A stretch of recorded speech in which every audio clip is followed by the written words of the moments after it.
السلام علیکم ورحمۃ اللہ وبرکاتہ و مغفراتہ۔ دوستو، آج آپ کے لیے بہت ہی مجرب اور بہت ہی پیارا وظیفہ ہم لے کے آئے ہیں۔ یہ وظیفہ بڑے ہی کمال کا وظیفہ ہے۔ یہ میرے دوستوں نے، میرے بھائیوں نے اور تمام بزرگوں نے ہمیں کمنٹ پہ بار بار بولا کہ یہ وظیفہ بھیجیں، کہ جو بچے بالکل ماں کی گود میں ہوتے ہیں اکثر ان کا سر جو ہے نا وہ بڑھنا شروع ہو جاتا ہے، تو مائیں بہت پریشان ہوتی ہیں، باپ بڑے پریشان ہوتا ہے۔ اس کی نہ تو دوائی ہوتی ہے اور نہ ہی یہ جلدی آرام آتا ہے، بلکہ سر جو ہے نا وہ بڑھنا شروع ہو جاتا ہے۔ سر بڑھنے کا طریقہ ہمیں کیسے پتہ چلے گا؟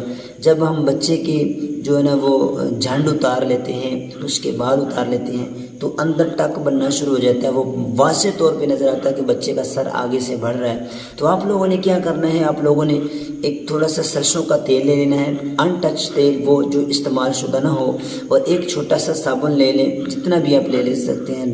صابن ڈیٹول کا ملتا ہے، آپ کو لیکس ملتا ہے، جو بھی آپ کو صابن اچھا سا ملتا ہے، بیکٹیریا کے صاف ہو، بیکٹیریا والا نہ ہو، بالکل جو صابن ہے وہ اچھا ہونا چاہیے۔ وہ صابن لے لیں، صابن اور تیل سامنے رکھ لینا ہے۔ سب سے پہلے درود ابراہیم پڑھنا ہے۔ جب ہم نے درود ابراہیم پڑھ لینا ہے، پڑھنے کے بعد آپ لوگوں نے 11 مرتبہ سورہ اخلاص پڑھنی ہے۔ سورہ اخلاص اس طرح پڑھنی ہے کہ بسم اللہ الرحمن الرحیم الحمد للہ رب العالمین الرحمن الرحیم مالک یوم الدین ایاک نعبد و ایاک نستعین۔ اس طرح جب بھی ہم نے سورہ فاتحہ پڑھنی ہے تو بسم اللہ کی میم کے ساتھ ملا کے پڑھنی ہے۔ پڑھنے کے بعد جب ہم نے اس کی تعداد مکمل کر لینی ہے، مکمل کرنے کے بعد آپ لوگوں نے 11 مرتبہ پھر درود پاک پڑھنا ہے۔ درود پاک پڑھنے کے بعد اس صابن اور تیل پہ دم کرنا ہے۔ دم کرنے کے بعد جس مریضہ کو یا مریض کو دینا ہو اس کو بولیے کہ اس صابن کو اچھے طریقے سے ایسے سر پہ گھمائیں۔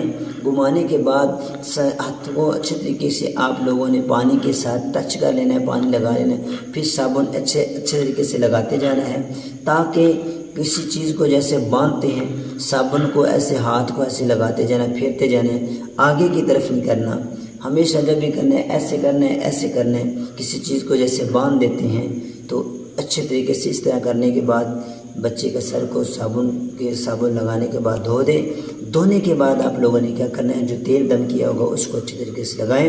2 سے 3 دن آپ لگاتے جائیں۔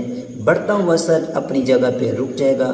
اللہ تعالیٰ حضور کے صدقے سے ہم سب کو دین کی زیادہ سے زیادہ ہمیں دین کی سمجھ عطا فرمائے، اور ہمیں دین کے ساتھ سچی محبت کرنے کی توفیق عطا فرمائے، اور ہمیں بڑوں سے پیار، چھوٹوں سے محبت کرنے کی توفیق عطا فرمائے۔